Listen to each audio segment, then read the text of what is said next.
Vamos dar início a esta segunda sessão, né, de discussão com os autores do livro Entre Conhecimento e Valores, Alternativas à Tecnociência Atual.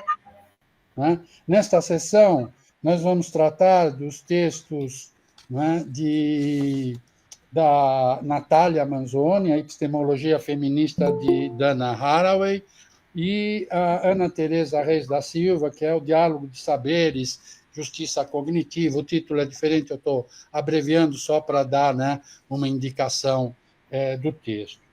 A gente quer conversar com vocês, né, sobre os textos, e eu vou, quer dizer, nos últimos tempos, temos tido o desenvolvimento de novas visões da ciência alinhadas a perspectivas diferentes, a perspectivas de valor, tais como as perspectivas do valor do feminismo, né? E mesmo as perspectivas de valor dos saberes tradicionais. Né? Então, nós vamos, nesta sessão, querer discutir um pouco essas perspectivas do ponto de vista de seu impacto sobre a reorientação da pesquisa científica e do ensino universitário, né? Vamos dizer, do ensino universitário da ciência. Né? Então, uma primeira questão geral, eu vou delinear um pouco o que nós imaginamos e o que gostaríamos de discutir, que são coisas tratadas um pouco nos textos de vocês, né? E que nós gostaríamos de saber, de discutir um pouco mais. Né? A primeira questão é assim: por que é importante discutir a questão da discriminação vinculada ao racismo, né, contra negros, quilombolas, povos originários, né, sob o ponto de vista da justiça cognitiva, né, que você, Ana Teresa, introduz muito pertinentemente no seu texto, né, essa questão da justiça cognitiva, né, quer dizer, no processo de inclusão das universidades, né, vamos dizer, dessas minorias que foram sempre discriminadas, né? E como você trata no seu texto dessa centralidade da justiça cognitiva nesse processo de inclusão na universidade e como isso impacta, então, na reorientação, digamos assim, da ciência, pelo menos na reorientação do ensino da ciência nas universidades, né? E essa é uma questão central que nós poderíamos tratar, e há uma segunda questão que eu vou deixar aqui, vocês podem tratar dessa primeira, porque essa primeira questão trata mais de assuntos que estão ligados a você, né, Ana Teresa?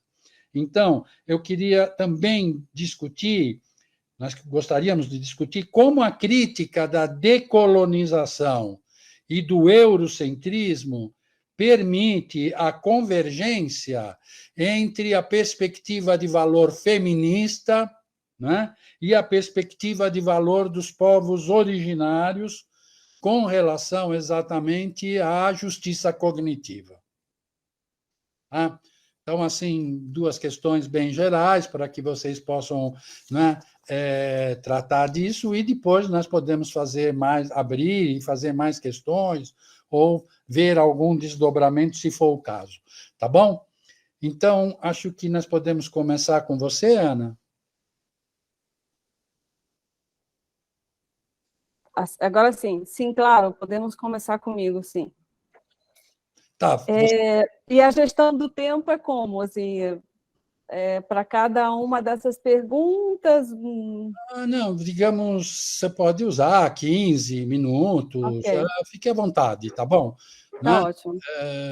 15, 20 minutos para fazer essa exposição. Depois a gente passa para a Natália, que também faz a apresentação dela, e depois nós abrimos, discutimos, fazemos outras questões e tal. Tá ótimo. Bom, bom dia a todos, a todas. Pablo, Rio, muito grata pelo convite. grata pela participação no colóquio, em homenagem a esses anos todos de colaboração do Rio com vocês, com a USP, com o Instituto de Estudos Avançados. Foi uma honra para mim estar aí também com vocês, presencialmente, depois de um período, né, de isolamento social, de um período difícil que vivemos.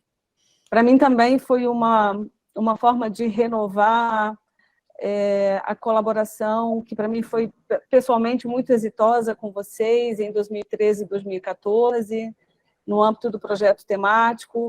Foi uma oportunidade também para retomar alguns temas que ficaram suspensos naquele período, né? Porque o projeto não se renovou, e alguns temas que eu gostaria de ter abordado, avançado na discussão, acabaram não entrando, né, nos debates que eu fiz com vocês naquela ocasião, 2013, 2014. Então, agradeço pela oportunidade, que é uma oportunidade de renovar essa colaboração, que é, para mim, pessoalmente, muito importante com vocês e com o Rio em particular.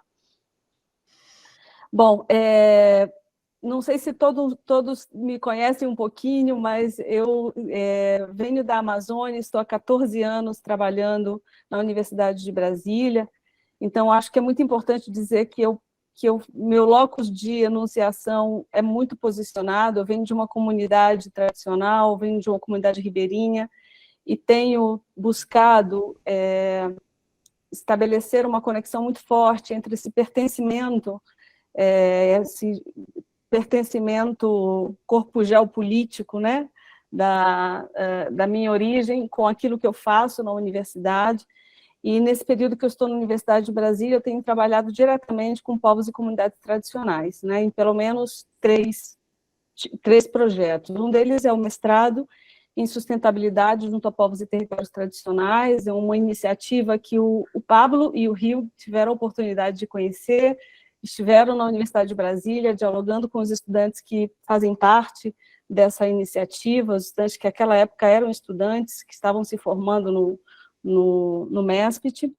E eu tenho um outro projeto na Universidade de Brasília, na Faculdade de Educação, que é um grupo de pesquisa em educação, saberes e decolonialidades. Também é uma iniciativa que busca essas duas iniciativas de um modo geral, e cada uma a seu modo, né, e com metodologias e com experimentações muito específicas, tenta exercitar radicalmente um processo de diálogo de saberes, em que esses sujeitos historicamente excluídos dos espaços de produção do conhecimento, como a universidade, por exemplo, ou esses lugares de privilégio do conhecimento, como a universidade, busca estabelecer um diálogo horizontal entre os conhecimentos produzidos na academia, por acadêmicos, intelectuais da academia, e por esses sujeitos que vêm dessas outras experiências históricas, né? E, portanto, aportam formas distintas de produzir conhecimento, de formular conhecimento do mundo. Então, de um modo geral, eu estou muito envolvida com esses debates,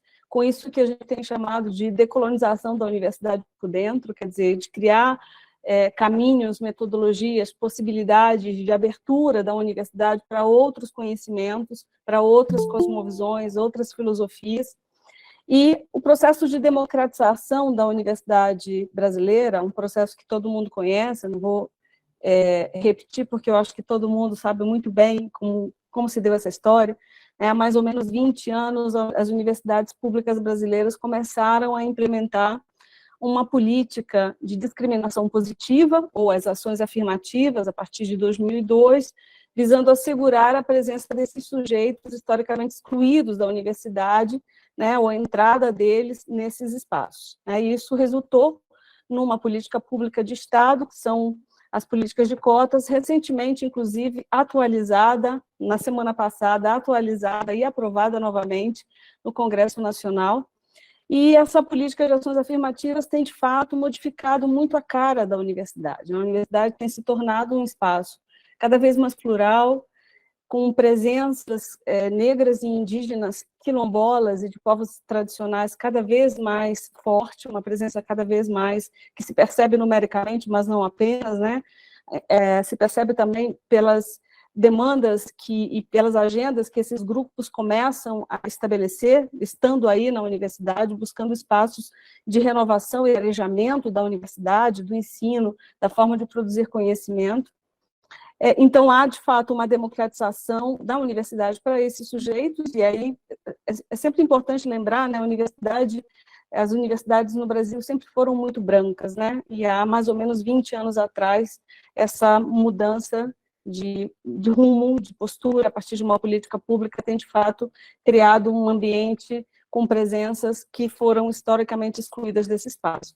Mas, e esse é o debate que me parece mais atual, no que diz respeito à decolonização do conhecimento, da ciência, da universidade, se quisermos, como que essas presenças, esses sujeitos que agora podem frequentar a universidade, de fato impactam na forma como a universidade se organiza, se estrutura, organiza o conhecimento, produz o conhecimento e ensina, né? Ou seja, constrói conhecimento, forma pessoas. Em que medida que esses sujeitos têm, de fato, produzido mudanças estruturais, por exemplo, nos nossos currículos? Em que medida que os nossos currículos têm sido impactados, por exemplo, pela presença cada vez maior de indígenas nas universidades? Uma constatação muito recente de vários estudos que têm sido desenvolvidos na Universidade de Brasília, há pesquisadores da sociologia, da antropologia, da educação muito interessados nesse tema, e essas pesquisas recentes têm apontado que, embora a universidade tenha se democratizado, ela permanece sendo um espaço estruturalmente eurocentrado, né? Nossos currículos, a literatura, por exemplo, que referencia a formação acadêmica em diversas carreiras, né? Nas humanidades e em outros campos do conhecimento, são literaturas e currículos muito referenciados a partir de um aporte norte-eurocentrado, portanto, branco, né? Ou seja, a presença desses sujeitos necessariamente não se traduz naquilo que alguns autores têm chamado de cotas epistêmicas, né? Ou seja, uma presença cada vez maior e significativa e institucionalizada desses outros conhecimentos, do ponto de vista dos currículos, e, ao mesmo tempo, um processo de ampliação da representatividade desses sujeitos, por exemplo, no corpo docente. Não sei como isso se dá, por exemplo, na Universidade de São Paulo. Na Universidade de Brasília, nós temos hoje 2 professores indígenas, um na linguística, um na antropologia. Eu me reconheço como ancestralmente indígena, né, porque vim de uma comunidade tradicional, mas nós temos uma representatividade muito baixa de indígenas no corpo docente e uma representatividade muito baixa de quilombolas e de pessoas afro-brasileiros, né, como professores do corpo docente. Então, o debate que eu busco, pelo menos desenhar, eu não chego a desenvolver nesse capítulo, né, mas é que há uma pauta, uma agenda aberta, né, pela democratização do acesso ao ensino superior, e essa pauta feito, como a gente pode ampliar a pluralidade epistêmica da universidade, como a gente pode aproveitar a presença desses sujeitos, a democratização da universidade, para, de fato, assegurar que a universidade seja um espaço de pluralismo, de ideias e de cosmovisões e de filosofias. Em que medida que esses conhecimentos podem ser valorizados à medida que são incorporados nas nossas estruturas curriculares e visibilizados positivamente, o que significa também dizer que a gente precisaria valorizar e visibilizar positivamente os sujeitos coletivos e os territórios onde eles são produzidos, portanto, os territórios indígenas, os territórios quilombolas, os territórios de povos e comunidades tradicionais. E aí há uma correlação também que eu busco desenhar, não tão profundamente nesse texto, mas em outros lugares, que é a defesa dos territórios de povos e comunidades tradicionais não é apenas uma defesa do território, é uma defesa muito mais ampla, né? Uma defesa do que esses povos representam vivendo nesses territórios. Eles evocam uma cultura, um modo de vida, eles evocam uma outra ontologia, uma outra forma de se relacionar com o mundo, de reconhecer o que existe como agente no mundo, né? E, ao mesmo tempo, nesse processo de produzir um mundo distinto, produzem conhecimentos distintos, formas distintas de conhecer. E esses conhecimentos estão muito baseados na matriz oral de conhecimento, né? Na oralidade como uma matriz, um regime de conhecimento, uma forma de produzir conhecimento em que a experiência, o corpo, né, a forma como as pessoas vivem, né, e se projetam nesses espaços, transmitem, ensinam conhecimento para as futuras gerações, produz um modo muito específico de ensinar, de aprender, de produzir conhecimento.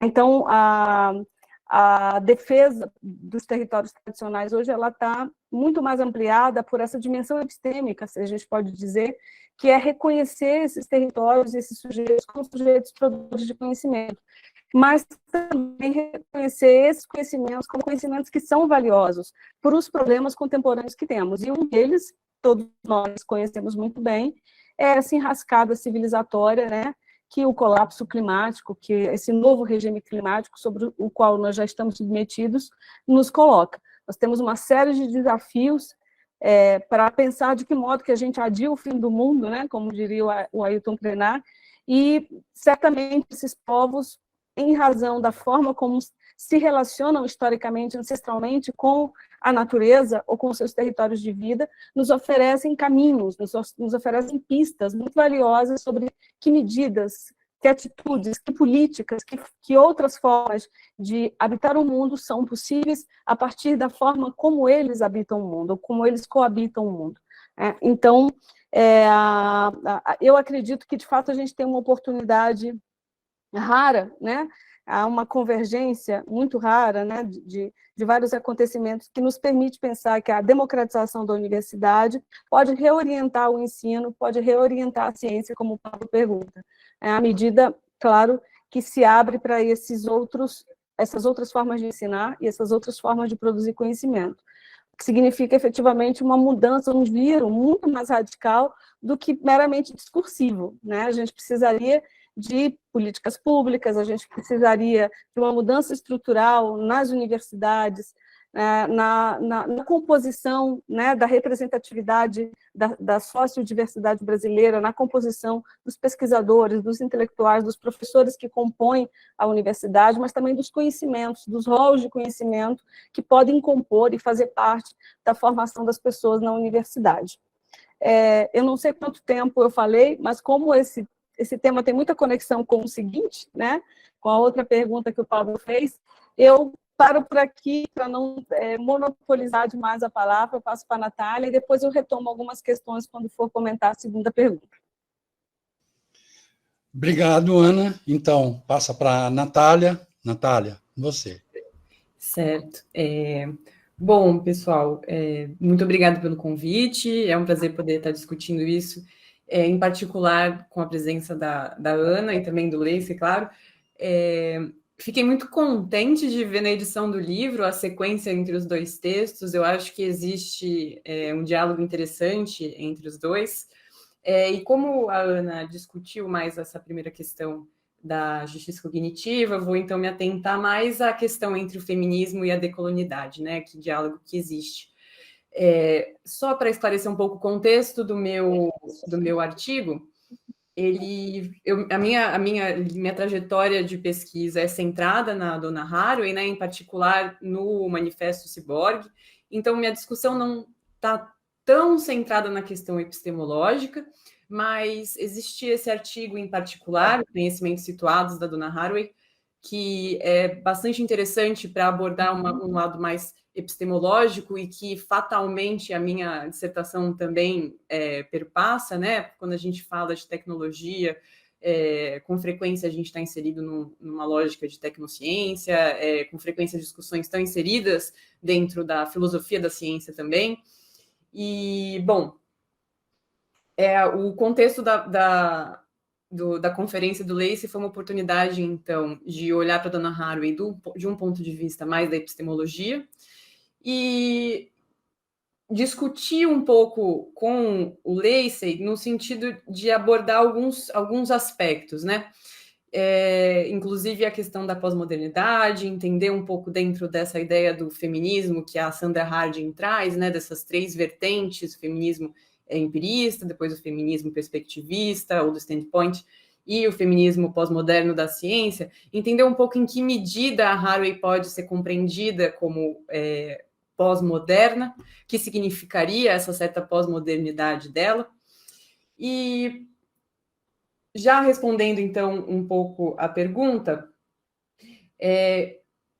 o conceito de de conhecimento situado, ele é bastante presente, né, no artigo da Ana Teresa, e isso me desperta uma certa curiosidade no como se deu esse processo desse conceito, né? Porque a Haraway, ela parte de um lugar acadêmico estadunidense, branco, inserido no contexto do feminismo, né?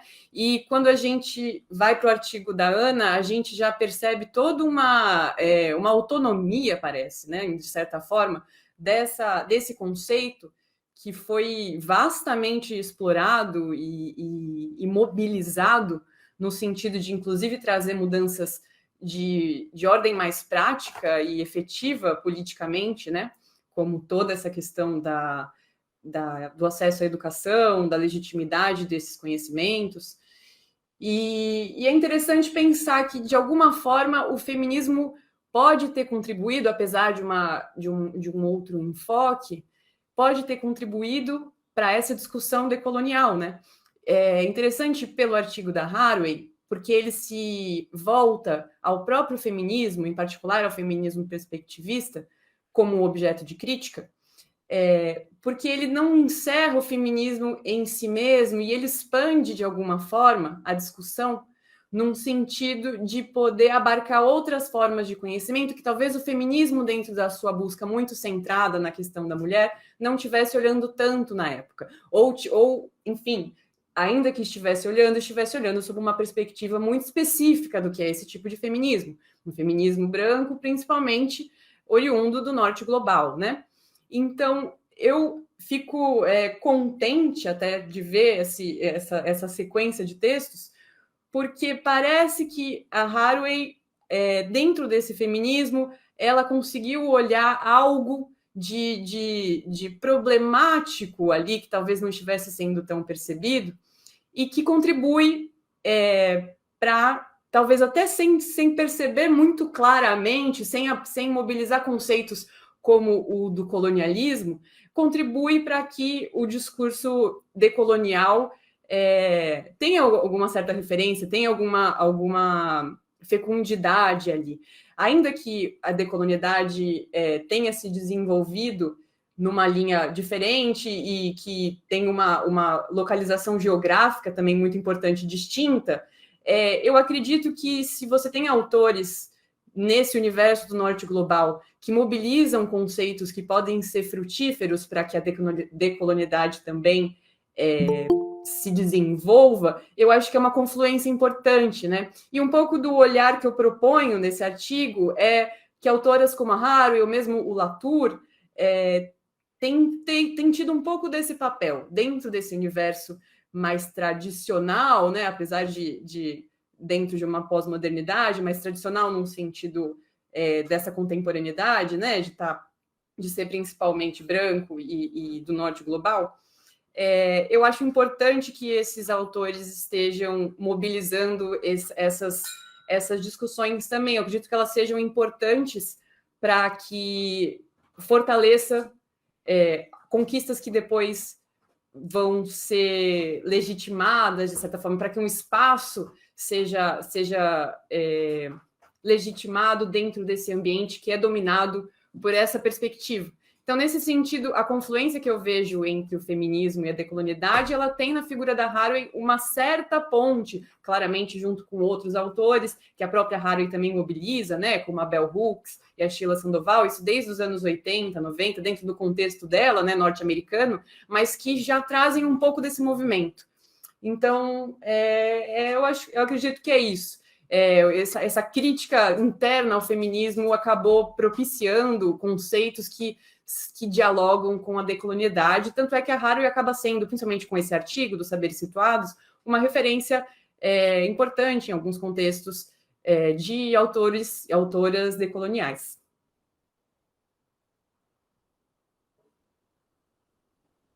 Obrigado, Natália.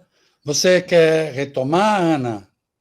Seguir um pouco? Sim, eu acho que talvez, já que a Natália abriu essa possibilidade, né, de conexão com outros pensadores e com a referência principal do artigo dela, que a dona Haraway, Bom, sim, eu acho que tem muitos autores posicionados, né, ou não posicionados nesse lugar das epistemologias do Sul, né, latino-americanos ou africanos, mas que estão posicionados em outros lugares, que têm sido cada vez mais reconhecidos como autores que evocam debates muito importantes e muito caros para a gente pensar o que significa decolonizar o conhecimento, né?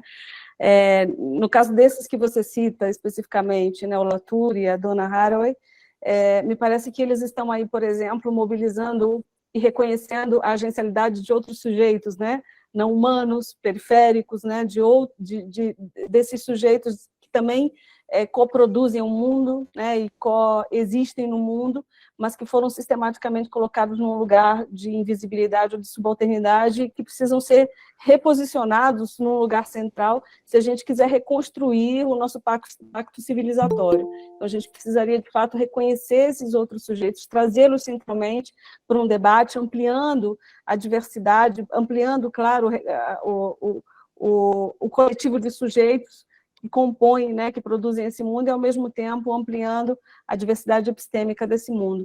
E aí eu acho que esses autores têm, ainda que não se declarem assim, né, ainda que não tenham necessariamente nas suas agendas de pesquisa, nas suas pautas, um debate claramente dirigido a pensar processos de decolonização, oferecem contribuições muito relevantes. E é exatamente nesse ponto que eu acho que o modelo da interação do Hugh Lacey tem conexões muito fortes com essas ideias que têm sido bastante caras para mim nos últimos anos. A ideia de justiça epistêmica, que eu tomo emprestado de um debate da filosofia do direito, que é pensar como que pessoas foram historicamente desconsideradas como pessoas como testemunhos confiáveis, né, como pessoas que, quando evocam, enunciam algum tipo de posição ou algum tipo de visão de mundo, são desconsiderados em razão da sua posicionalidade no mundo, em razão desde o lugar de onde enuncia o conhecimento.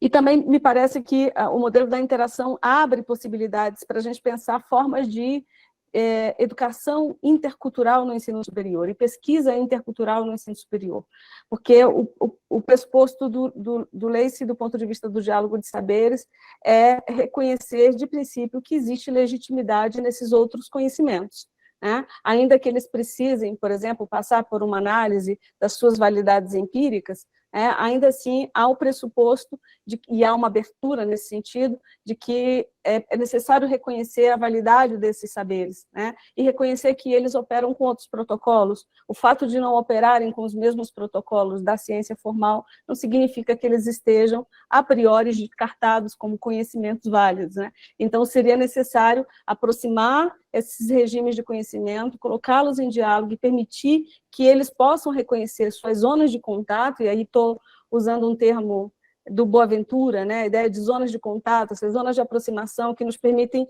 reconhecer, ao mesmo tempo, essas zonas de incomensurabilidade, por exemplo, entre cosmovisões indígenas e filosofia ocidental, né, e, ao mesmo tempo, os espaços de aproximação, em que essas perspectivas de conhecimento também convergem, né? Existem pontos de contato que permitem aí um diálogo, uma abertura, né?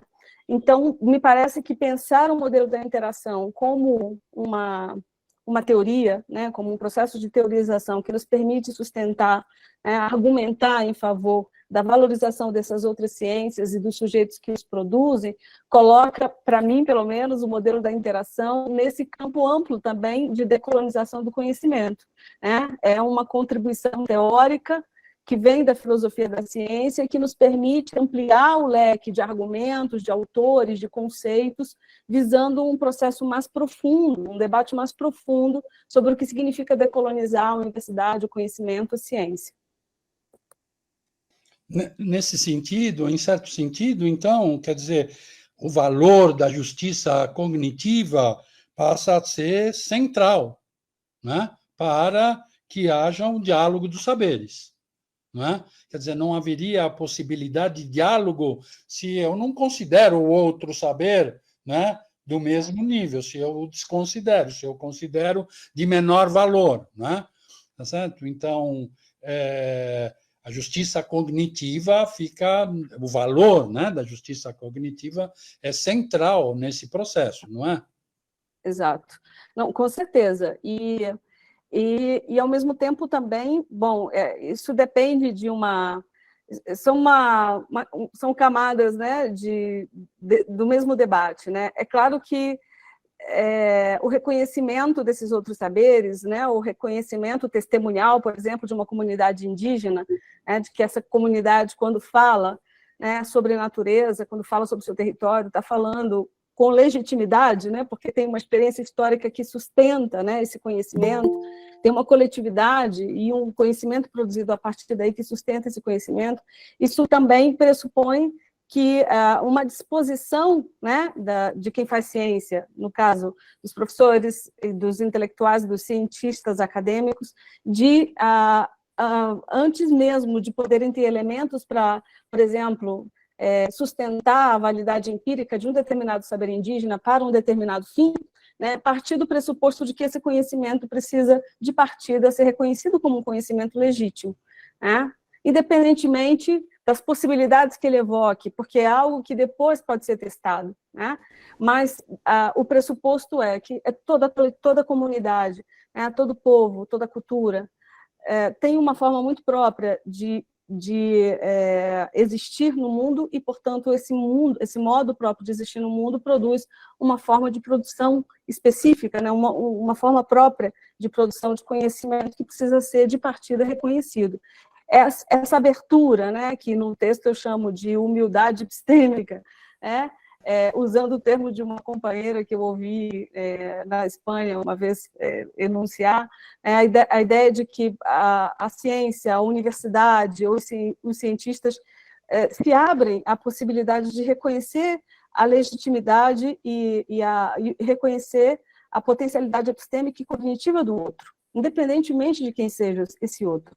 Se esteja ou não na universidade, se passou ou não por um processo de capacitação técnica, como filósofos, sociólogos, antropólogos, né, científicos de várias áreas do conhecimento, a partir do pressuposto de que as pessoas, né, têm legitimidade para falar sobre determinados assuntos a partir das suas próprias experiências.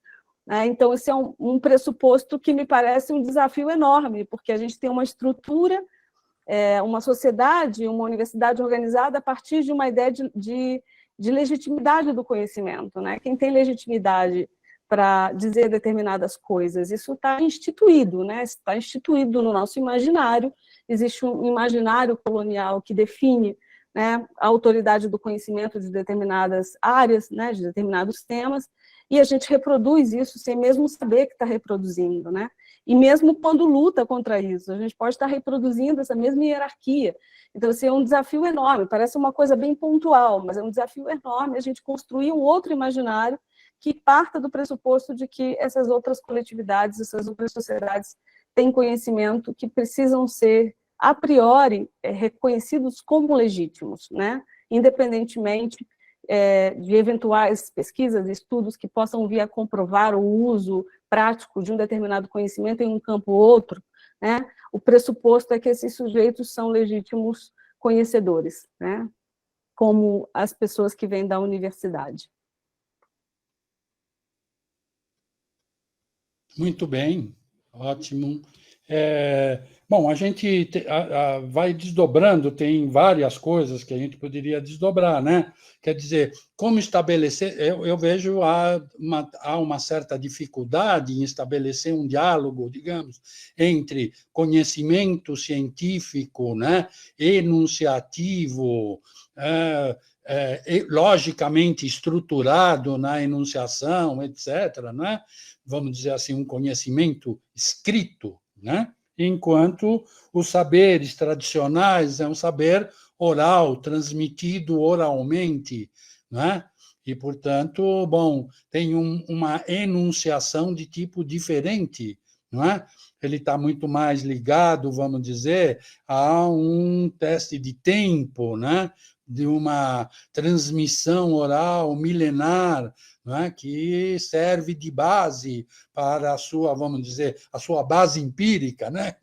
Poderia dizer, né? A base de confirmação dele é, né, vamos dizer, ligado à tradição oral, que é uma tradição milenar, não é? Transmitida oralmente. Então, aí há uma tensão, né?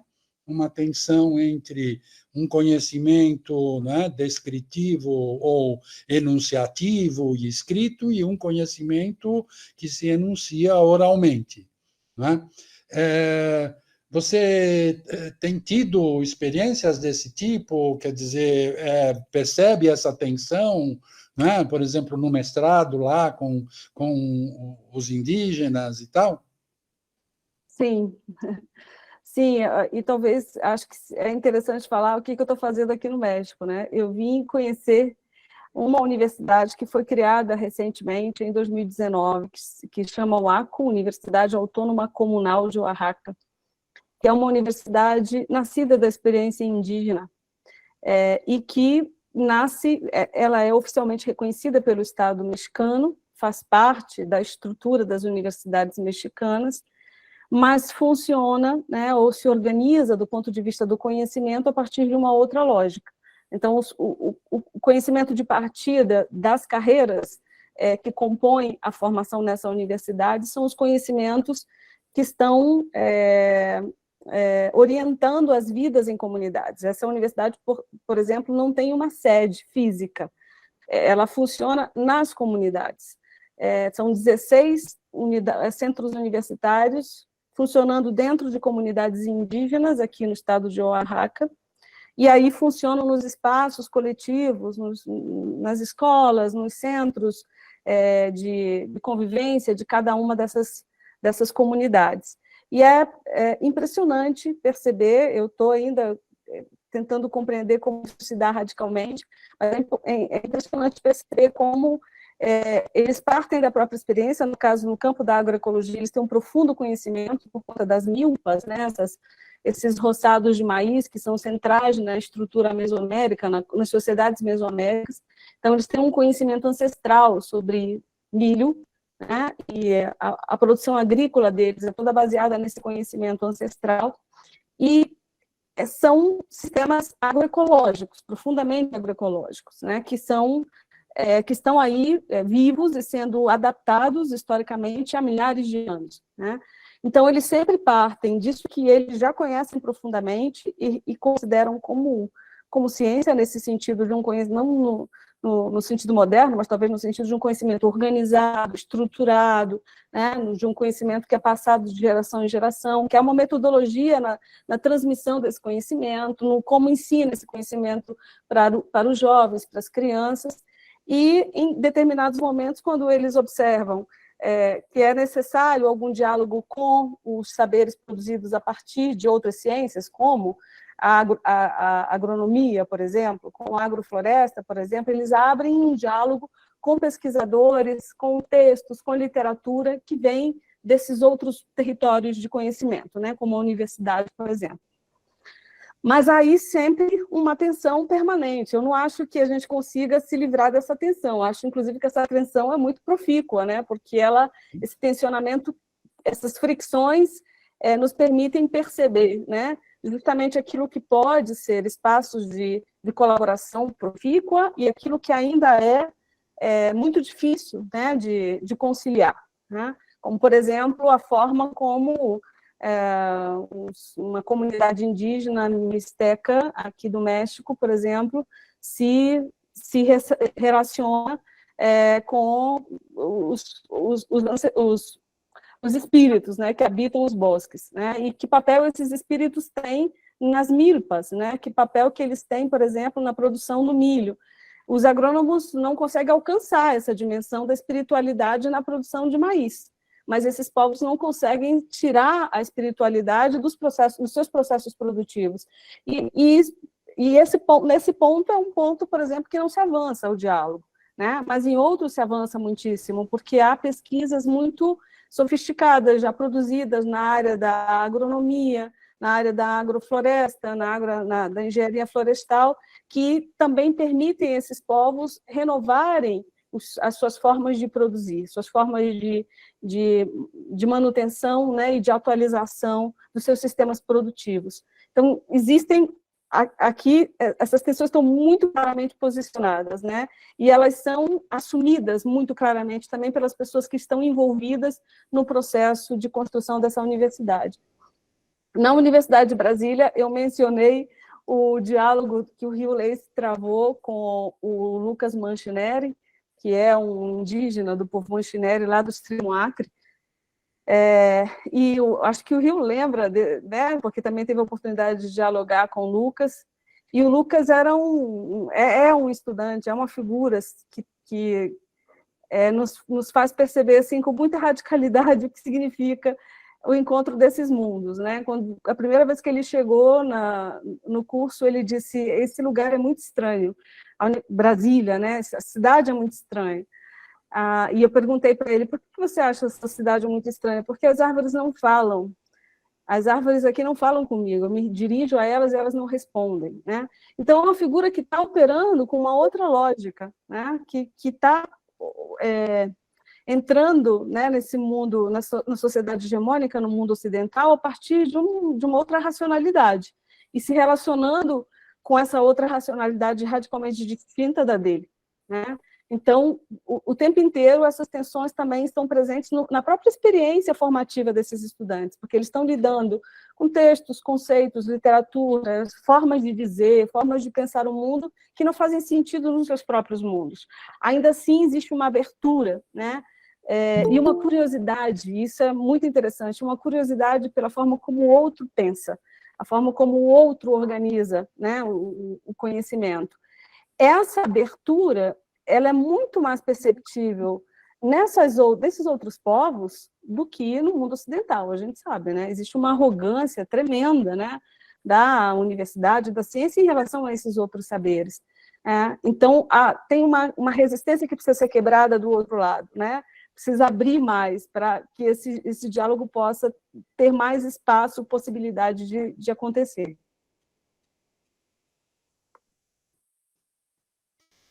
Muito bem. Posso aproveitar para fazer um comentário, Pablo? Pode, claro, deve.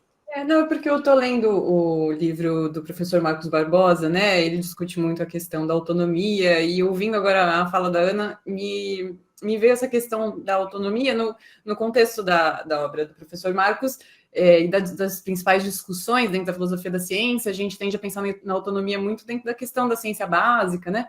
Mas em que medida a autonomia também não seria um ideal importante para que outros modos de ciência não possam ser construídos, né? Que a autonomia não seria necessária para você poder pensar uma universidade que seja descentralizada em 16 diferentes lugares, né? Sem autonomia, você não consegue construir esses espaços, você não consegue dar vida a essas outras epistemologias, né?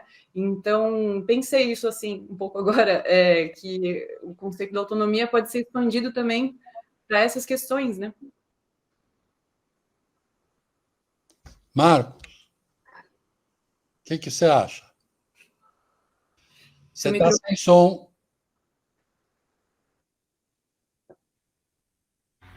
Pronto. A autonomia, você está falando em que sentido? Assim? Estou tentando me lembrar a conexão. Eu distingo lá a autonomia galileana, né, Wanevariana, e depois a neoliberal, e a relação disso com outros tipos de saberes, né? Eu acho que entraria não no neoliberal, porque no neoliberalismo você vai avaliar os conhecimentos conforme o seu valor de mercado, né? A autonomia galileana, eu acho que é fundamental, né? Desde que seja interpretada não de uma maneira exclusiva, né? Não que só é boa ciência que, né, corresponde a uma série de requisitos. E é uma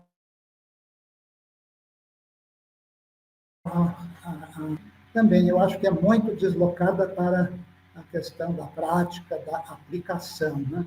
Então, nesse sentido, a Wanevariana também devia ser um pouco, digamos, expandida, né? E, a meu ver, também que pode ajudar nessa perspectiva é a valorização do conhecimento científico, é o que eu chamo de valor cultural, né? A ideia de que não é apenas através de aplicações que a ciência tem valor para a humanidade. Tem um lado da ciência que tem uma certa semelhança também com a arte, os esportes, né? São atividades que não estão diretamente ligadas à subsistência corporal, né? Sem querer, enfim, a gente pode usar o termo espiritual para isso, né? Mas nessa esfera, então, eu acho que esses conhecimentos tradicionais, indígenas, etc., têm uma abertura bem significativa nesse campo, né? Nesse campo que vai além das aplicações práticas, mercadológicas de ciência.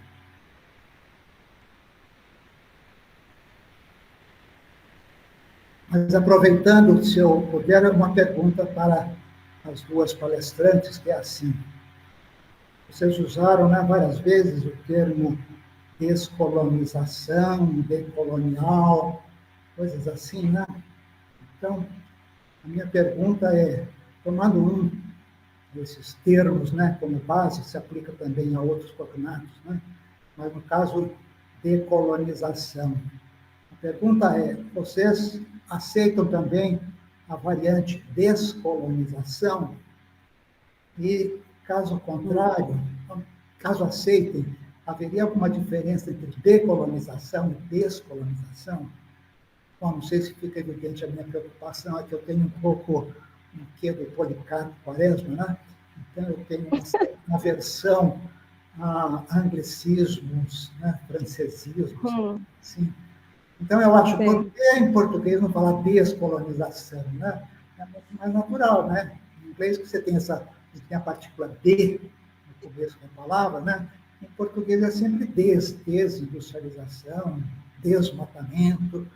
Né? Então, por que escolher decolonizar em vez de descolonizar e o mesmo para os outros cognatos?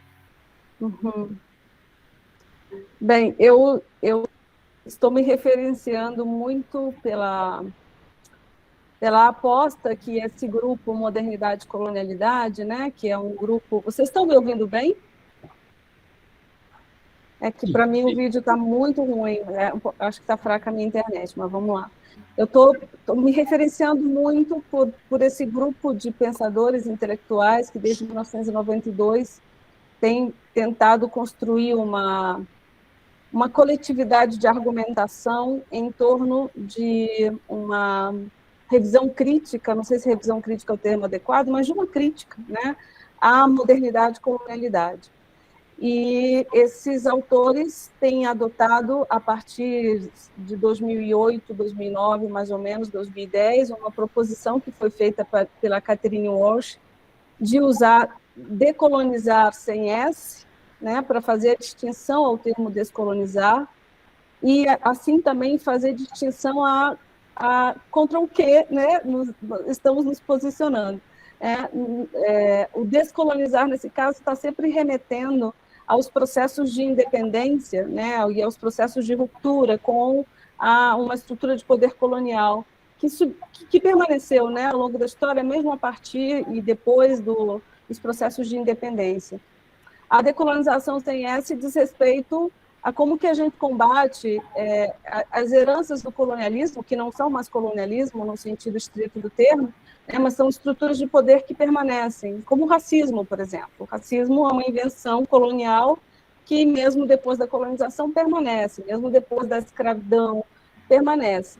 Né? Então, combater essas permanências, né, dessa estrutura de poder, chamá-las, nomeá-las de uma outra forma, como fazem esses autores, quando chamam essa estrutura de poder de colonialidade do poder, colonialidade do ser, colonialidade do saber, o combate a essas estruturas de poder, a denúncia de como elas operam, né, de como elas engendram violência, reproduzem racismo, também pressupõe uma outra gramática, né, um termo também que faça correlação direta a ela.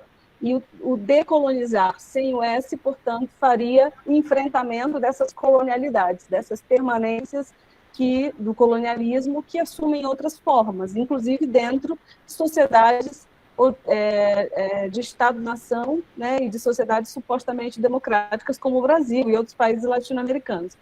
Mas essas estruturas, portanto, assumem a forma de projetos, né, de emancipação, de cidadania, de participação democrática, mesmo muitas vezes reproduzindo estruturas coloniais de poder, né, e não admitindo que assim o fazem, né. Então, eu uso, sobretudo, o Decolonizar Sem S para fazer referência a esse debate teórico específico, né, a essa forma, né, de pensar contra o que exatamente a gente está se rebelando contemporaneamente. Tem um intelectual quilombola, o Nego Bispo, que tem feito um debate com os autores decoloniais latino-americanos, também questionando o uso, né, do termo descolonizar ou decolonizar, com S ou sem S, né, porque para ele, na verdade, é contra-colonizar, né, porque se a colonização nunca cessou, né, se essa estrutura de poder jamais deixou de existir, apenas assumiu outras formas, a gente continua lutando contra, né, a possibilidade de uma colonização plena, né, a partir desses centros imperiais, dessas zonas imperiais do mundo. Então, para ele, o termo mais adequado seria contra-colonizar. Então, ele também já está formulando uma outra maneira, né, de se referir a esses termos que finalmente são formas de talvez conceituar ou explicar, teorizar a experiência, né? Mas a gente está falando de lutas que são históricas, né? A gente está falando de resistências que sempre existiram e que também vão se atualizando, assumindo formas distintas. Deixa eu ver se eu entendi. Parece que seu som foi cortado. Mas, enfim, então, em português haveria essas duas formas, né, que têm certa proximidade, mas são dois conceitos distintos, né? A pergunta que me ficou agora é essa: em inglês haveria um par de palavras correspondentes? E em inglês haveria um mar de palavras?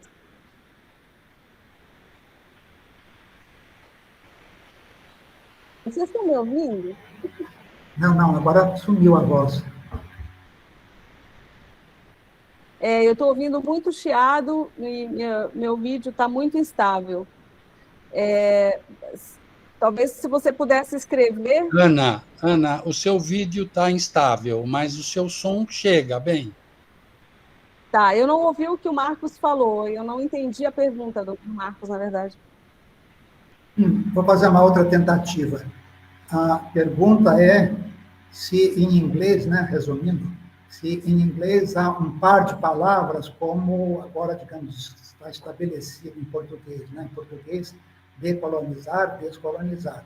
Em inglês existe um par de palavras correspondentes? Não para esse projeto teórico latino-americano, né? Porque esse projeto teórico latino-americano parte justamente de uma posicionalidade geopolítica, né? Então, a ideia como podemos pensar a experiência moderno-colonial, não a partir, e não negando, evidentemente, mas não necessariamente a partir das críticas que já foram produzidas sobre a modernidade, desde o norte eurocentrado, por exemplo, ou mesmo a partir de críticas produzidas em zonas periféricas, né, como por exemplo, a crítica pós-colonial, Frantz Fanon e outros teóricos que já pensaram, fizeram críticas, né, à modernidade e colonialidade. Então, essa posicionalidade desde a América Latina, ou desde a América, se a gente quiser, de forma mais ampla, né, porque também tem resistência no norte da América, né,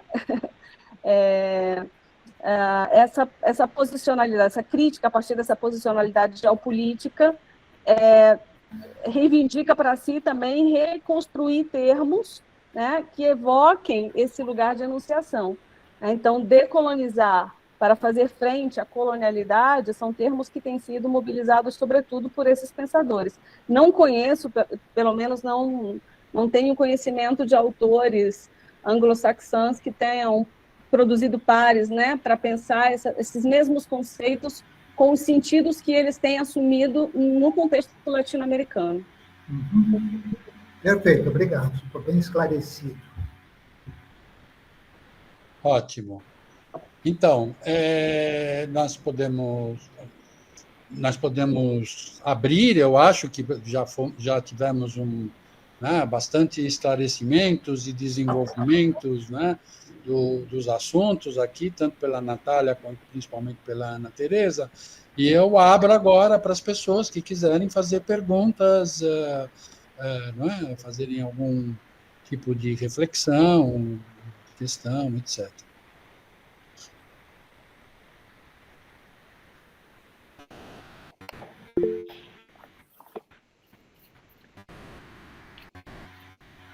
Ok, Ana, sem problema, tá?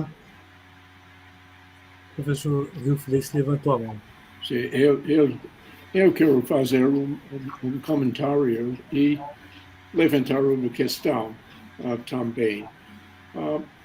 E respeito da reflexão de Ana Teresa a respeito do aluno Lucas e a dificuldade dele em compreender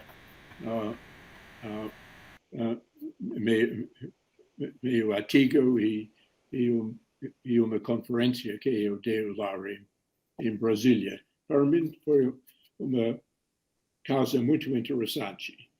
Mas antes de falar sobre este caso, eu quero dizer que eu acho que Ana Teresa mostrou muito bem que o pluralismo estratégico, que incorpora o modelo MCV, contribui para possibilitar o diálogo entre a ciência e os saberes tradicionais e para o fortalecimento da justiça cognitiva. Gosto muito da sua discussão e sua ênfase sobre justiça cognitiva e, na minha opinião, sua ênfase sobre justiça cognitiva adiciona uma dimensão não presente nos meus escritos. Além disso, acho que a discussão do episódio de Lucas levanta uma questão a respeito dos limites do papel do pluralismo estratégico. Ana, você disse, para ele, a barreira que o impede de entender as ideias de Lacey não era de ordem semântico, mas ontológica. Pode explicar um pouco mais seu uso de ontológica neste contexto? Porque eu acho também que este reflete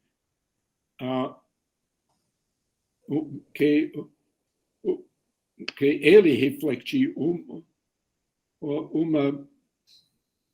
critério de inteligibilidade completamente diferente da ciência. Em conversa comigo, ele diz que ele não pode ver minha alma no meu artigo. E ele recomendou que eu deve ler o livro de Davi Kopenawa, O Queda do Céu. Eu li o livro e entendo da importância do senso dos sonos para ele e para a cognição indígena. Mas este levanta para mim uma questão, não uma crítica. O que é o estatuto cognitivo das entidades encontradas só nos sonhos, como o Shapiri, de que o Davi falou? Eu não sei como integrar uma perspectiva deste tipo com o pluralismo estratégico. Embora é bem claro que essa perspectiva conduze a entendimento, por exemplo, dos ecossistemas das florestas, bem fundamentada empiricamente. E oferece uma explicação importante da destruição ambiental e social atual. Essa explicação, nas palavras de Davi Kopenawa, envolve a vingança da natureza. Esse reforça, para mim, a importância do papel da justiça cognitiva nos programas da universidade. Talvez depois deste diálogo, podemos criar uma síntese que vai envolver o pluralismo estratégico como uma visão mais ampla que pode incorporar também essas visões como aquele de Lucas. Quero saber o que você acha, Hannah. Que pergunta difícil.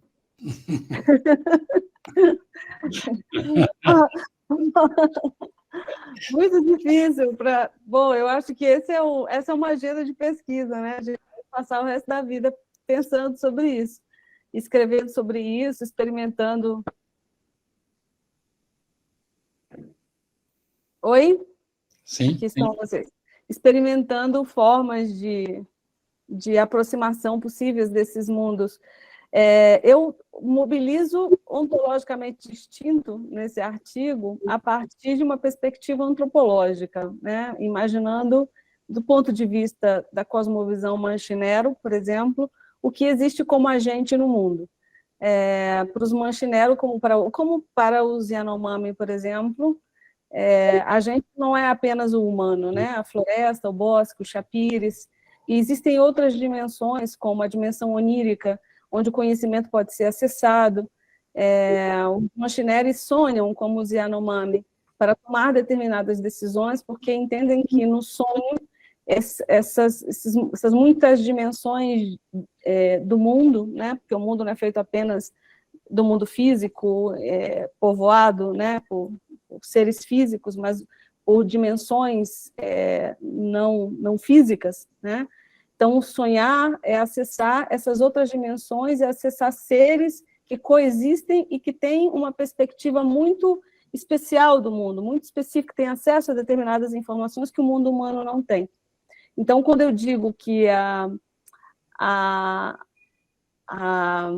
fronteira de compreensão entre o Lucas e o Lacey é de ordem ontológica e não epistemológica, é que eu acredito que ele consegue ler o seu texto, literalmente, né? Ele consegue entender até, desde o ponto de vista do mundo ocidental, o que significam certas palavras que você disse. Mas ele precisa mais do que isso para entender o que você diz. Ele precisa acessar outras dimensões da sua própria experiência, como fazem os Manchineri, que ele não conseguia acessar, né? Então, ele precisava de uma conexão que não é de ordem epistêmica, que não é de ordem cognitiva, que é de ordem espiritual, e essa conexão ele não conseguiu estabelecer contigo. Ele disse isso na aula, depois ele disse isso diretamente para ti, né? Então, é nesse sentido que eu digo que a barreira de compreensão entre vocês dois é de caráter ontológico e não epistêmico, né? Não é semântico, na verdade, né? Então, ele consegue ler, ele consegue decifrar, ele consegue compreender minimamente aqueles conceitos, né? Alguns mais complexos que outros, mas ele consegue acessar os sentidos ocidentais desses conceitos. Mas ele não consegue alcançar o que você quer dizer, né? Justamente porque falta essa dimensão, falta essa conexão que é de ordem espiritual. E, bom, os povos tradicionais, sobretudo os povos indígenas no Brasil, nos dão muitas provas assim, de que, de fato, sem essa dimensão, é difícil para eles compreenderem determinados aspectos da nossa experiência, né? Por exemplo, o Davi é um xamã, né? Sem acessar os chapires, ele nunca sai da aldeia sem antes fazer uma consulta ao chapire. Isso que poderia ser anedótico, poderia ser algo representado como exótico apenas no mundo ocidental, para ele é uma coisa séria. Sem isso não é possível fazer conexão com o mundo dos não indígenas, né? Sem sonhar com os chapires, para que os chapires digam para eles que palavras trazer para o mundo dos homens brancos e das mulheres brancas, ele não se sente seguro, porque ele não está representando a si mesmo, ele está representando uma coletividade, e uma coletividade que habita o mundo de uma forma muito específica, muito distinta. Então, ele precisa se reportar ao mundo não Yanomami, não indígena, a partir das ferramentas que ele domina e que fazem com que ele se sinta seguro, né, para estabelecer um diálogo, uma conexão com o mundo não indígena.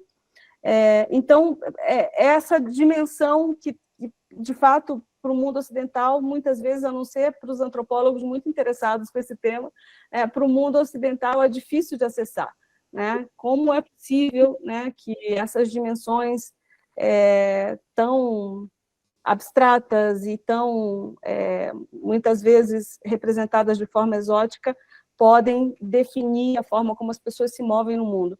Mas é efetivamente isso que assegura a possibilidade de trânsito, por exemplo, do Davi entre mundos, né? Ele diz muito claramente isso, né? O que permite ele transitar entre mundos é o fato dele ser xamã. Isso não só protege ele para transitar nesse mundo, como dá a ele as ferramentas necessárias para que ele possa comunicar de forma inequívoca o que ele precisa comunicar para o mundo não indígena. E, bom, eu realmente tenho também buscado entender cada vez mais que existem coisas que a gente não precisa entender. Eu acho que tem coisas que a gente não precisa entender, que a gente precisa acolher, né? Eu acho que essa é uma delas. Existem dimensões que nunca vai estar ao nosso alcance compreender, como essas, porque eu nunca vou ser uma Manchineri, e nunca vou ser uma Yanomami, eu nunca vou passar pela experiência de sonhar com o Chapire, nunca vou passar pela experiência de sonhar com a alma de alguém para poder conhecer esse alguém. Isso não faz parte da minha experiência, né, como pessoa. Então, eu nunca, né, vou poder me colocar nesse lugar, né? Nunca vou poder pensar a partir desse lugar. Então, como eu não posso experimentar isso, eu tenho que acolher isso, né? É mais ou menos isso que eu dizia ainda há pouco, né?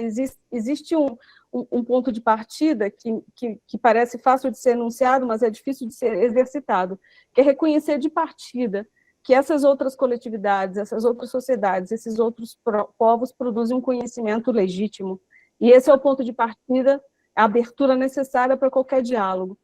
E vão existir dimensões desse diálogo que não vão estar acessíveis para mim, porque eu não tenho ferramentas de compreensão, né, para entender de forma plena esse mundo. Mas isso não deve ser uma barreira, né? Isso não deve ser um problema, isso não deve ser um limite para os diálogos que a gente possa vir a estabelecer entre esses mundos. Não sei se eu respondi a isso, sobre isso. Não sei se você entendeu o que eu disse também, Rio, mas do ponto de vista ontológico, eu acho que é essa a ideia que eu quero expressar quando eu digo que existe uma barreira ontológica, que é de natureza ontológica e não epistêmica e cognitiva. E, bom, acho que também respondo a isso, né? Eu realmente acho que a gente precisa aceitar também, isso é um pressuposto para o diálogo interepistêmico, intercientífico, o diálogo de saberes, como a gente quiser, é um pressuposto compreender que esses regimes de conhecimento não vão estar sempre completamente traduzíveis uns para os outros, né? O mundo ocidental, a filosofia ocidental nunca vai estar plenamente traduzível e compreensível para o mundo indígena e vice-versa, né? E esse é um limite que, bom, não está aí, é uma realidade que precisa ser aceitada, eu acho, e não deve ser uma barreira. Que bom, obrigado. Eliakim, você quer intervir?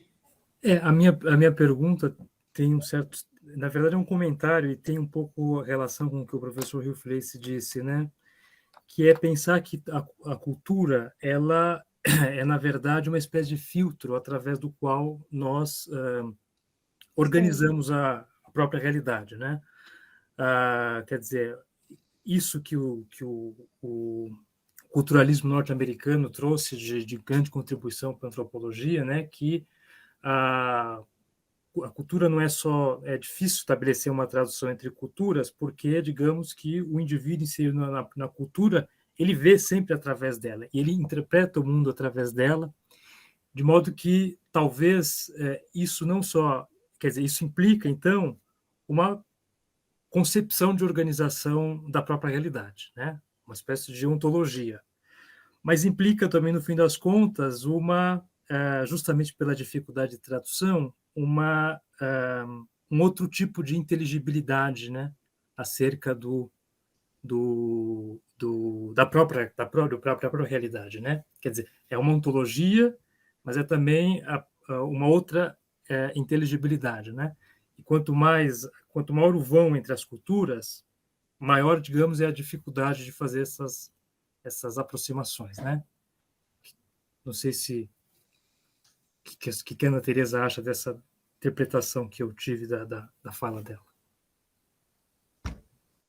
Sim, acho que é isso mesmo. Eu acho que é isso mesmo. Acho que o desafio é justamente a gente encontrar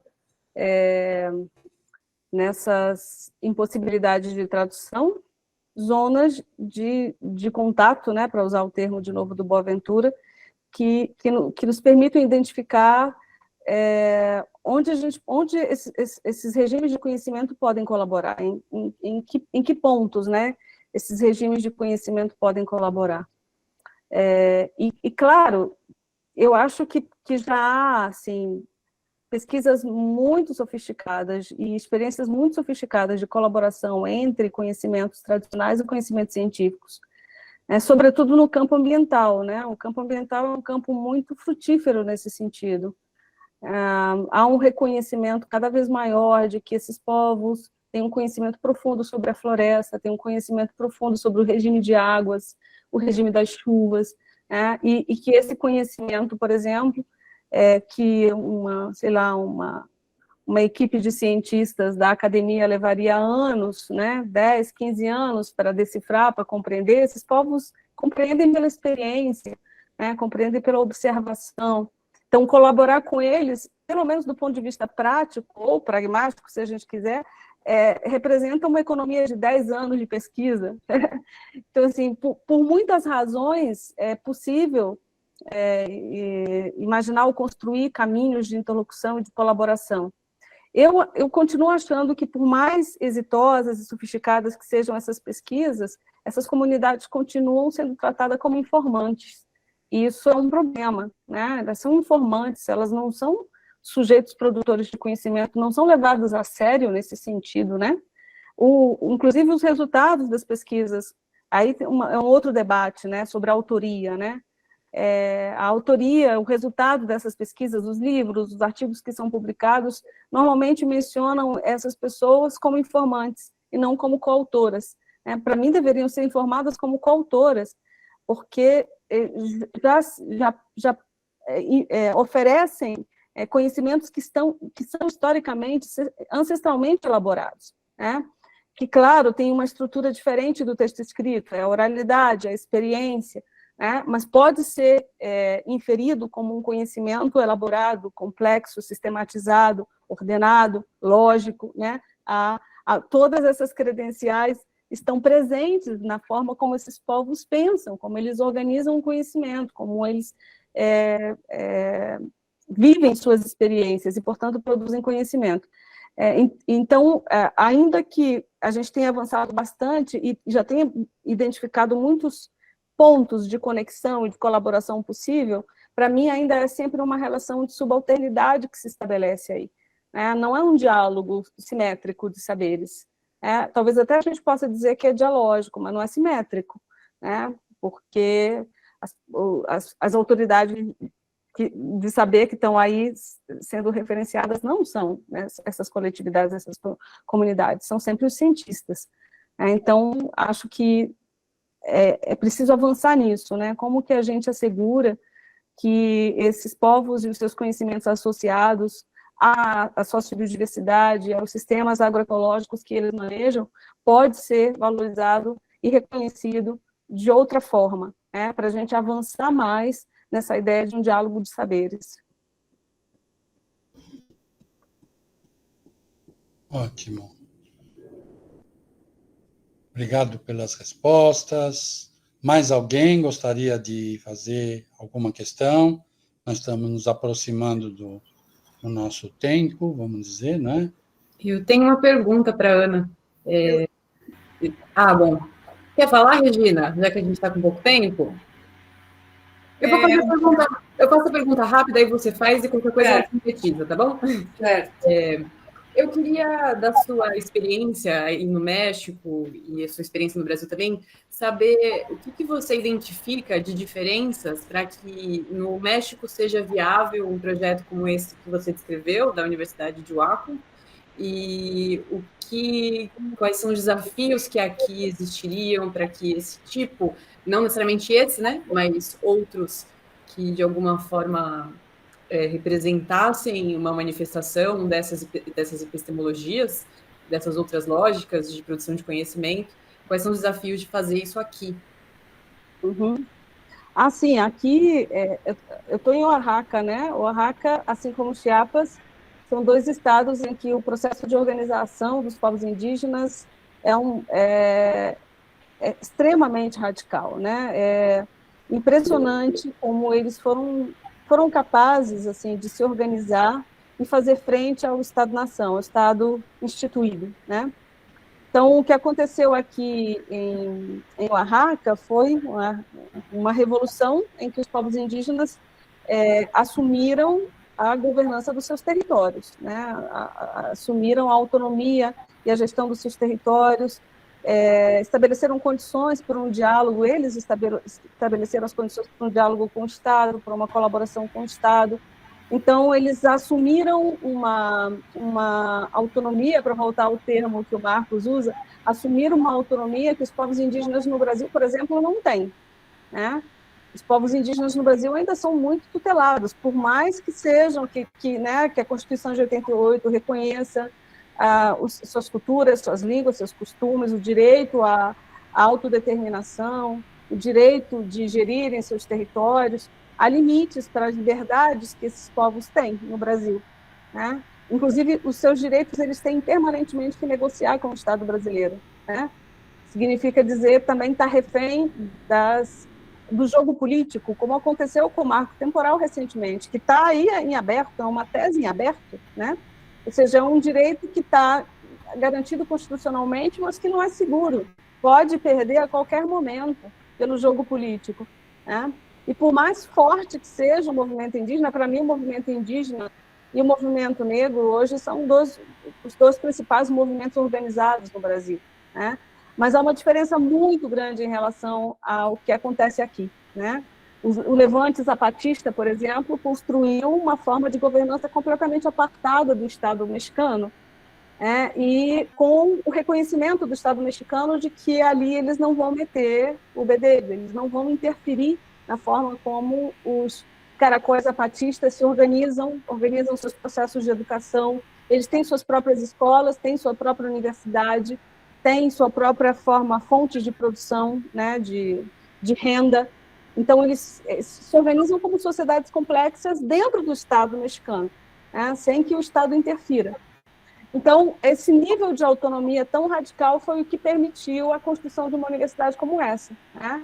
Inclusive, no texto de fundação, eles dizem que essa universidade já existe há muito tempo, só que agora o Estado mexicano está reconhecendo ela oficialmente, porque eles estão considerando que toda a experiência de produção de conhecimento que eles têm produzido historicamente já é parte da experiência que constitui essa nova universidade, né? Então, eles não partiram de uma ideia... eles não formularam uma ideia nova de universidade, eles tomaram suas próprias experiências educativas locais como referência e disseram, isso aqui é uma universidade, isso aqui é uma universidade que forma a partir da experiência, visando fortalecer os modos de vida que construímos aqui. O que referencia, os nossos principais referenciais curriculares são os nossos próprios saberes, são os nossos velhos, são os nossos...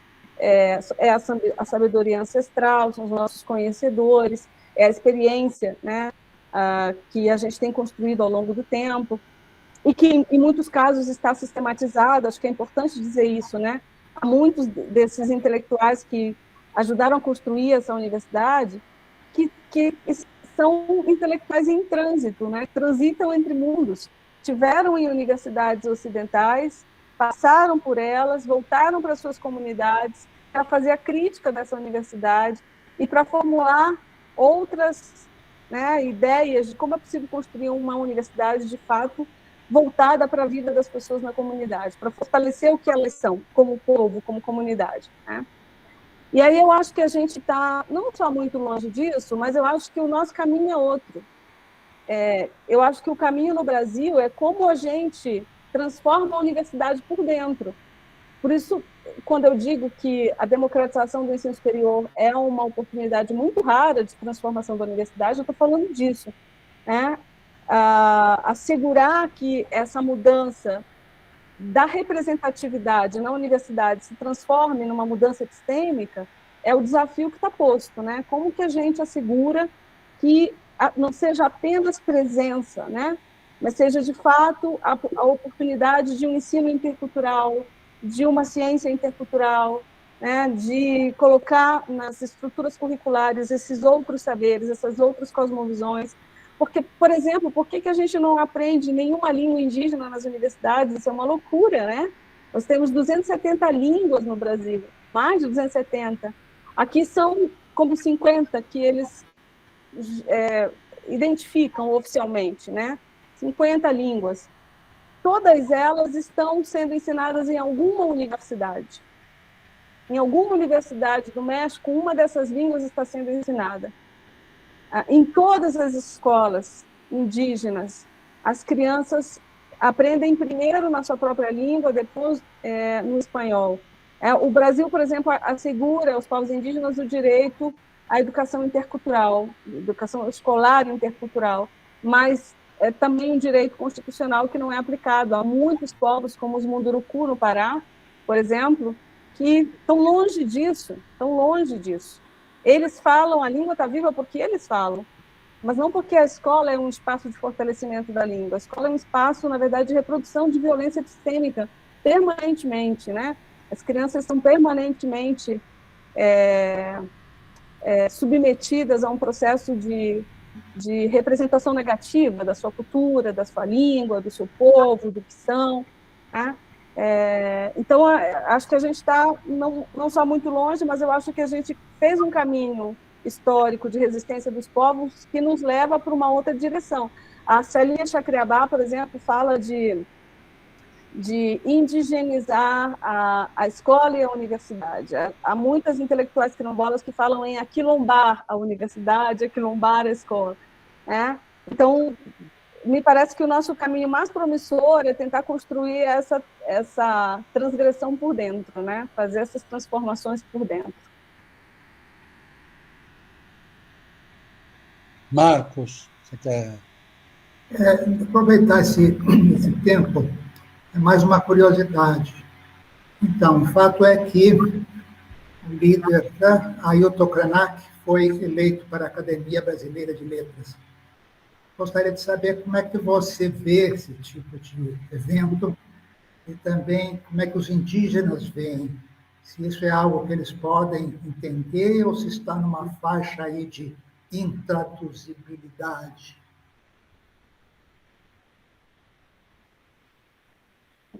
Acho que muitos entendem, acho que para outros não faz a menor diferença. Eu acho que para os que entendem... Não sei se vocês ouviram que rolou uma disputa entre o Daniel Munduruku e o Ailton Krenak sobre quem seria o eleito, né? E esse é o tipo de disputa que é muito ruim, né? É o tipo de vaidade, né? Que finalmente é um jogo de vaidade, que acaba levando um ato como esse para um lugar muito comum, né? De uma valorização da personalidade, né? A personalidade do Ailton, a personalidade do Daniel, não é uma valorização coletiva, né? Como foi, por exemplo, na minha opinião, a eleição do Davi para a Academia de Ciência, né? Aí sim, eu acho que foi um gesto que, do ponto de vista simbólico, eu menciono isso no meu artigo, tem uma representatividade que não é a figura do Davi que está sendo reconhecida, mas é uma coletividade, é um povo, um outro modo de pensar que está sendo reconhecido e legitimado por instituições do mundo ocidental, né? E aí eu acho que tem um efeito muito positivo sobre as lutas políticas. É mais simbólico que qualquer outra coisa, a gente sabe que a ciência não vai mudar porque o Davi agora foi eleito membro da academia, mas certamente isso, do ponto de vista do jogo político, isso fortalece muito a luta pelo reconhecimento dessas outras ciências, né? Isso fortalece muito isso que estamos falando aqui, como a gente promove justiça epistêmica e cognitiva. Isso é um gesto de promoção, na minha opinião, de justiça epistêmica e cognitiva, e que tem um caráter coletivo. E aí, no caso da eleição do Ailton, eu acho que, infelizmente, teve esse episódio que acabou transformando isso, que também poderia ser um gesto simbólico de valorização dessas outras visões, essas outras filosofias, do ponto de vista coletivo, para fortalecer a luta, acabou se tornando uma valorização da figura do Ailton, pelo que ele é como personalidade política, personalidade pública, como intelectual, que é, de fato, né? E eu acho que essas questões têm muitos prós e contras, né? Depende muito de como a gente lida com isso. Eu acho que os povos indígenas ainda estão tentando se acostumar, entender como lidam, né, porque isso tudo começa muito recentemente, né, Marco? Há 20 anos, mais ou menos. Então, também é um exercício para eles buscarem compreender o que isso representa para a luta coletiva, o que isso traz de bom, no que isso divide, no que isso pode construir divisões também muito ruins, né? Disputas internas muito ruins para os próprios povos e para a luta coletiva deles. Eu acho que é um exercício que eles ainda estão tentando fazer, construir, né? Estão tentando formular, compreender como processam e como lidam, né? com essas valorizações, né? A partir de instituições modernas. Mas eu entendo que, para eles, né, para os povos e comunidades tradicionais de um modo geral, sei disso porque ouço isso muito dos estudantes da Universidade de Brasília, né? Eu não estou falando de uma interpretação genérica, mas de como eles têm se posicionado. Eles dizem que estar na universidade é uma estratégia de luta, não é um projeto individual, né? Para a maioria deles, eles estão ali representando uma coletividade. E eles entendem que eles estão ali para voltar, né? Para voltar para as suas comunidades, para voltar para os seus territórios, para fortalecer a luta no território, né? Então, reconhecer a escola, a escrita, a universidade, a ciência como ferramentas de luta e transformar isso, de fato, né? em ferramentas que possam fortalecer a luta coletiva, me parece o caminho mais interessante, né? Mais do que um projeto individual, pessoal, uma vontade pessoal de estar na universidade, de fazer mestrado, doutorado. Estamos aqui porque é importante a gente dominar os códigos, né? A gente precisa dominar os códigos hegemônicos para dialogar com o Estado, para dialogar com a sociedade, para nos posicionarmos. Historicamente, eles sempre foram, os povos tradicionais sempre dependeram de assessorias, né? De coletivos que apoiam as suas próprias lutas, mas eles nunca tiveram seus próprios advogados. Hoje eles têm seus próprios advogados, eles têm coletivos de advogados indígenas. Imagina o que isso significa, coletivos de advogados quilombolas. O que isso significa? Isso é uma mudança brutal na forma de como se luta, né?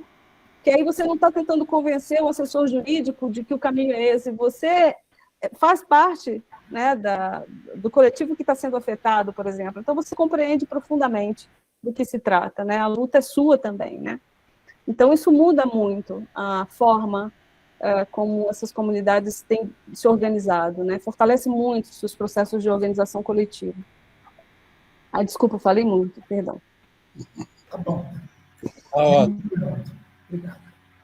Então, eu quero, encerrar. Eu vou agradecer muitíssimo a Natália pela participação, pela Ana Tereza, a disposição, não é? E dessa alegria também nossa de poder te ouvir a partir do México, né?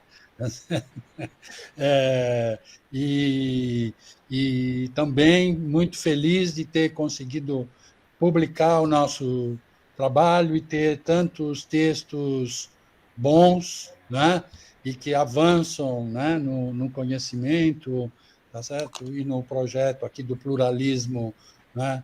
Estratégico, que permite esse diálogo com os saberes tradicionais, com o feminismo, né? Com essas posições, né? Que estavam historicamente excluídas, né? do campo da ciência contemporânea, né? Da ciência moderna. Até uma próxima. Um abraço a todos. Obrigado pela presença.